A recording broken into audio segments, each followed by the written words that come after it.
La revue de presse d'Olivier Delagarde. Bonjour Olivier. Bonjour Jacques, bonjour à tous. Et l'on reparle de déclin ce matin. Oui, je sais ce que vous êtes en train de vous dire. Ras-le-bol du déclin industriel, déclin de souveraineté, déclin de l'influence française dans le monde. Mais en fait, vous n'y êtes pas du tout. Tous ces sujets sont évidemment importants, mais si nous ne devions avoir qu'une seule préoccupation collective, ce serait le déclin démographique. Le sujet fait la une du Figaro ce matin, et pour Laurence de Charette, qui signe l'édito du jour, c'est le grand effondrement. Le journal revient sur ce chiffre choc notamment. En 2035, la France comptera 1 700 000 élèves de moins. Défi évidemment majeur pour l'éducation nationale, mais l'essentiel n'est pas là. Ce à quoi nous allons devoir faire face, c'est un monde sans enfants. Et dans le même Figaro, il faut lire l'interview de Thibaut Prébet. Cet économiste travaille justement sur les conséquences de l'effondrement de la natalité dans les pays occidentaux. La démographie transforme en profondeur tous les aspects de la société, affirme-t-il. Premier effet visible, la gérontophilie, véritable enjeu démocratique des sociétés de vieux où les retraités sont majoritaires par rapport aux actifs.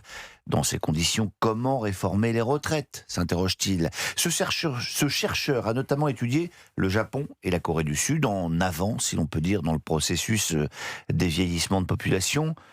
Dans ces sociétés où les enfants se font rares, on réinvente les métiers. En Corée, les nounous se mettent à garder les animaux. Au Japon, les crèches sont transformées en EHPAD. Ces pays n'ont pas encore connu d'effondrement économique brutal, car ils ont repoussé l'échéance avec une dette publique très élevée. Ces nations sont en train de consumer leur héritage. Elles sont dans une situation cataclysmique, déflation persistante, absence de croissance, tout ce que nous devons éviter. Alors comment faire pour éviter la catastrophe ? Eh bien d'abord arrêter de mentir aux citoyens en leur faisant croire que l'on peut continuer comme avant, répond Thibaut Prébet. Cela passe par l'abandon des déficits structurels et puis l'abandon aussi du logiciel keynésien qui stimule artificiellement l'économie. Et nous en prenons le chemin ? Pas du tout. D'autant que quand on interroge les Français sur leurs préoccupations, la question démographique n'apparaît même pas. En revanche, sujet numéro 1, c'est celui qui fait la une des Échos, c'est le porte-monnaie, Jacques, menace sur le pouvoir d'achat, titre le journal. Selon l'UFC Que Choisir, l'inflation pourrait atteindre 4 à 5% dans le sillage de la guerre au Moyen-Orient, et pas seulement à la pompe, mais aussi dans les rayons alimentaires de vos supermarchés, puis dans tous les autres rayons. Et là encore, lisez la petite leçon d'économie que nous donne David Barou dans son éditorial. Le vrai problème, explique-t-il, ce n'est pas que les prix augmentent, c'est que les salaires ne suivent plus. Depuis une bonne vingtaine d'années, le pouvoir d'achat en France ne progresse guère, parfois stagne ou pire, recule. Il faut d'ailleurs lire sur ce sujet le livre d'Antoine Fouché, Sortir du travail qui ne paie plus, qui explique tout ça. En fait, pendant les 30 Glorieuses, le pouvoir d'achat doublait en moyenne, écoutez bien, tous les 15 ans. Depuis le début du siècle, la progression est si faible qu'il faudrait travailler 80 ans pour le doubler. Là encore, il ne faudra pas faire croire à nos enfants que nous n'étions pas au courant. Les recettes pour s'en sortir sont connues, archi connues, rabâchées. Ce dont nous avons besoin, c'est, n'en déplaise à Serge Papin, moins d'un ministre du pouvoir d'achat que de croissance, de gain de productivité et d'une dose de travailler plus pour gagner plus. À propos de ministres, Olivier, on en sait un peu plus sur leur patrimoine. Oui, alors je sais que c'est pas bien comme ça de toujours vouloir regarder dans l'assiette du voisin, mais comme nous sommes maintenant entrés dans l'ère de la transparence absolue, eh bien c'est évidemment très tentant. La Haute Autorité pour la transparence de la vie politique vient de publier les déclarations de patrimoine de la plupart des ministres.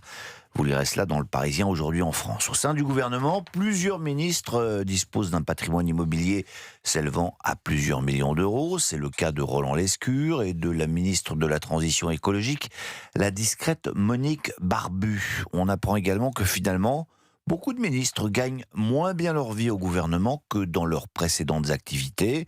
Vous savez qu'un ministre gagne un peu moins de 130 000 euros bruts par an. Édouard Geffray, ministre de l'Éducation nationale, gagnait un peu plus en tant que directeur général de l'enseignement scolaire. Et puis quand il était président de la SNCF, Jean-Pierre Farandou, lui, émargeait à 380 000 euros annuels, révèle le journal. On est quand même loin du salaire de l'ancien patron de Grasset qui défraie la chronique, on en parlait hier, plus d'1 million d'euros annuels. Je vous le rappelle, pour diriger une PME de 38 salariés. On termine avec un spectacle aujourd'hui. Oui, ça va égayer un peu cette atmosphère, un brin morose. Je suis sûr que vous allez reconnaître la musique. Tenez. Hakuna Matata, mais quelle phrase magnifique. Alors, Jacques? Le Roi Lion. Ah bah, bien sûr. Le Roi Lion, ouais. Oui, mais Marion, Ah, c'est culte. ouais. Eh bien, Le Roi Lion, c'est l'histoire d'un incroyable succès. C'est à lire dans le Figaro. La comédie musicale est arrivée à Paris en 2007. Et depuis, tenez-vous bien, elle a accueilli 2 millions de spectateurs. Évidemment, au bout de 2000 représentations, la machine commence à être rodée. Et quand je dis machine, c'est grosse machine. Ce sont plus de 150 artistes et techniciens qui s'activent tous les soirs, nous raconte Nathalie Simon. Ce qui est unique avec ce spectacle, c'est que le succès est planétaire. Il est donné à Hambourg depuis 26 ans, à Madrid depuis 10 ans. Le Roi Lion est universel, indémodable et intergénérationnel, explique le journal. Il plaît, paraît-il, autant aux enfants qu'aux parents, ce qui, compte tenu de l'évolution de la démographie, n'est pas la moindre de ses qualités, évidemment.